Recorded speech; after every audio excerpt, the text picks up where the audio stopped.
बढ़िया पिक्चर लग रहा है। तो यही तो क्रिएट करा हुआ है हम लोगों ने। अब तुम अपने घर के बाहर निकलो, कोने की गली पे जाके खड़े हो जाओ, या जहाँ पर भी तुम्हारे एरिया का गार्बेज डिस्पोज होता है वहाँ आपको इसी तरह की इमेज मिलेगी, which is very harmful. Trust me, बहुत हार्मफुल है। इनफैक्ट बड़े बड़े डॉक्टर्स कहते हैं कि दिल्ली जैसे शहर के अंदर में, which is the capital of India, उसके अंदर में ये जो भी पॉल्यूशन वगैरह है या जो भी लोगों में बीमारियाँ हो रही हैं, ये सब इस कूड़े की वजह से हो रही है। तो पहला वर्ड यहाँ पर हम सीखने जा रहे हैं, व्हाट इज़ एनवायरनमेंट। तो वो सारा फिजिकल का मतलब जो भी हमारे आसपास एयर है, वाटर बॉडीज है, सॉइल है, ये सारे फिजिकल सराउंडिंग्स, और बायोलॉजिकल वर्ल्ड, दैट इज जो ऑर्गेनिज्म जैसे कि प्लांट्स, एनिमल्स और ह्यूमन बींग्स जिसमें हम रहते हैं, उसको हम वर्ड देते हैं एनवायरनमेंट। और इसी एनवायरनमेंट के अंदर में हमारे पास microorganisms called as bacteria या फंजाई भी आते हैं, जिन्हें हम डीकम्पोजर्स बोलते हैं। डीकम्पोजर्स का मतलब क्या, ये जो भी डेड डिकेइंग ऑर्गेनिक मैटर होता है, जो भी सड़ा गड़ा मैटर होता है, ये उसको डिकम्पोज कर देते हैं, तोड़ देते हैं। Coming to the second slide, that is this. ये एक पर्टिकुलर इमेज है जिसके अंदर में मैं आप लोगों से ये डिस्कस करना चाहती थी कि हम कितना वेस्ट जनरेट करते हैं अपने आसपास। तो अगर आप देखो, एक एवरेज अमेरिकन जो है वो 209 से लेके 254 पाउंड्स ऑफ खाने लायक जो खाना है उसको फेंक देता है। 209 से लेके 254 pound sorry, this is so bad. और 40% खाना तो यूएस में ऐसा होता है जो कभी लोगों ने खाया ही नहीं है, वो फेंक देते हैं उसको सीधा। अब तुम देख लो, एक तरफ ऐसे लोग हैं जिनके पास खाना है लेकिन फेंक रहे हैं, और एक तरफ ऐसे भी एग्जाम्पल्स हैं हमारे पास जहाँ पर लोगों को खाना ही नहीं मिलता, जहाँ पर एक दिन का खाना खाने के लिए भी उनको बहुत मेहनत करनी पड़ती है, और कई बार तो बिना खाना खाए वो बेचारे सो जाते हैं। तो ये जो हम इतना वेस्ट, इतना फूड, ये सब जो चीज़ें वेस्ट कर रहे हैं, क्या ये सही है? नहीं, ये गलत है। तुम लोग पार्टीज में जाते हो, सेलिब्रेशंस में जाते हो, बताओ मुझे, सच सच बताओ, कितने लोग खाना वहाँ पर वेस्ट नहीं करते हो? करते हो ना? तो ट्राई कि आज इस लेसन को सीखने के बाद तुम वो खाना वेस्ट ना करो। अब आते हैं ज़रा थोड़ा इसके कॉन्सेप्ट पर जो हमें सीबीएसई आईसीएसई के अंदर में पढ़ना है। पहला वर्ड है बायोडिग्रेडेबल। बायो का मतलब एनवायरनमेंट, बायो मतलब जो भी नेचुरल, डिग्रेडेबल टूट जाना, खत्म हो जाना। तो जो भी आपके वेस्ट मटेरियल्स जो नेचुरली टूट जाते हैं क्योंकि उनके ऊपर कुछ माइक्रो ऑर्गेनिजम्स एक्ट करते हैं, उसे हम बायोडिग्रेडेबल वेस्ट बोलते हैं। जैसे कि कैटल डंग, कंपोस्ट, ये सारे बायोडिग्रेडेबल वेस्ट हैं। तो बायोडिग्रेडेबल सब्सटेंसेस आपके एनवायरनमेंट को पॉल्यूट तो नहीं करते जब तक वो कम क्वांटिटी में, लेकिन एक बार जब उनका एक्यूमुलेशन ज़्यादा हो जाता है, एक्यूमुलेशन मतलब जब वो बहुत ज़्यादा क्वांटिटी में बनने लग जाते हैं, तो फिर वो आपके एनवायरनमेंट को पॉल्यूट करते हैं।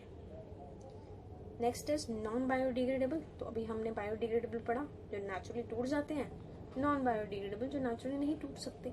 तो ये जो है ये नॉन पॉइजनस या हार्मलेस सब्सटेंसेस में नहीं टूट पाते, तो इसलिए हम वो नॉन बायोडिग्रेडेबल वेस्ट बोलते हैं। और यही हमारे एनवायरनमेंट के सबसे मेजर पॉल्यूशन है। हमारे एनवायरनमेंट में सबसे ज़्यादा पॉल्यूशन जो है वो नॉन बायोडिग्रेडेबल वेस्ट की वजह से है। पहली चीज़ पॉलीथीन बैग्स, पड़ी हुई ना घर में, काफ़ी सारी मम्मी ने थैलियाँ संभाल के रखी हुई होंगी, that is a non biodegradable waste. Plastic की बॉटल्स, आपके बॉल पॉइंट पेन की रिफिल्स, ये सब नॉन बायोडिग्रेडेबल वेस्ट है। ये कभी नहीं खत्म होने वाला है इस एनवायरनमेंट से, क्योंकि वो मैं आपको जरा नेक्स्ट स्लाइड में बता दूँ। छोटी सी एक्टिविटी करते हैं टू चेक कि क्यों हम कुछ सब्सटेंसेस को बायोडिग्रेडेबल और कुछ सब्सटेंसेस को नॉन बायोडिग्रेडेबल बोलते हैं। तो सबसे पहले आपको क्या करना है, एक पीस ऑफ पेपर लेना है, एक piece of old cotton cloth लेना है और एक पॉलिथीन बैग ले लेना, ठीक है। उसको जाके बरी कर दो ग्राउंड के अंदर में। मंथ के लिए तो वेट नहीं कर सकते, मुझे पता है, 10-15 दिन अगर करके देखो तो तुम ये पाओगे कि पीस ऑफ पेपर और पीस ऑफ कॉटन क्लॉथ तो गए, उन्हें तो खा लिया आपके माइक्रो ऑर्गेनिजम्स ने, लेकिन प्लास्टिक बैग जो है उस पर कोई असर नहीं हुआ। उसको तो आप सीधा उठाओ, थोड़ा साफ वाफ करो, सामान वगैरह खरीद लेना। तो दिस शोज दैट पेपर और कॉटन क्लॉथ है बायोडिग्रेडेबल, वेयर एज प्लास्टिक जो है वो नॉट बायोडिग्रेडेबल है। तो इसका रीज़न क्या है, ऐसा क्यों कि कुछ बायोडिग्रेडेबल हो रहे हैं, कुछ नॉन बायोडिग्रेडेबल है, और हमें कैसे पता चलेगा? वो इसलिए क्योंकि हमारे पास सिर्फ ऐसे ही माइक्रो ऑर्गेनिजम्स हैं जिन्हें आप या तो बैक्टीरिया के नाम से जानते हो या सैप्रोफाइट्स वही डिकम्पोजर्स जो कि हमारे एनवायरनमेंट में प्रेजेंट हैं, they are specific in action. Specific in action का मतलब क्या हुआ कि सिर्फ कुछ ही ऐसे माइक्रो ऑर्गेनिजम्स हैं जो कि बायोडिग्रेडेबल सब्सटेंसेस को तोड़ सकते हैं। हमारे माइक्रो ऑर्गेनिजम्स जो है वो नॉन बायोडिग्रेडेबल को तोड़ ही नहीं सकते। हमारे पास एनवायरनमेंट में ऐसे सब्सटेंसेस है ही नहीं। तो जब हमारे पास ऐसे सब्सटेंसेस है ही नहीं, ऐसे माइक्रो ऑर्गेनिजम्स है ही नहीं जो नॉन बायोडिग्रेडेबल को तोड़ सके, तो it just keeps on accumulating. वो सिर्फ इकट्ठा होता जाता है, उसका हम कुछ नहीं कर सकते। समझ आ गया? चलो अब जरा जल्दी से पेज नंबर 257 एनसीईआरटी खोल लो और एक क्वेश्चन डिस्कस करते हैं जरा। क्वेश्चन नंबर 1 है कि क्यों कुछ सब्सटेंसेस बायोडिग्रेडेबल और कुछ नॉन बायोडिग्रेडेबल है। अभी मैंने तुम्हें लास्ट वाली स्लाइड में ये चीज़ समझा दी।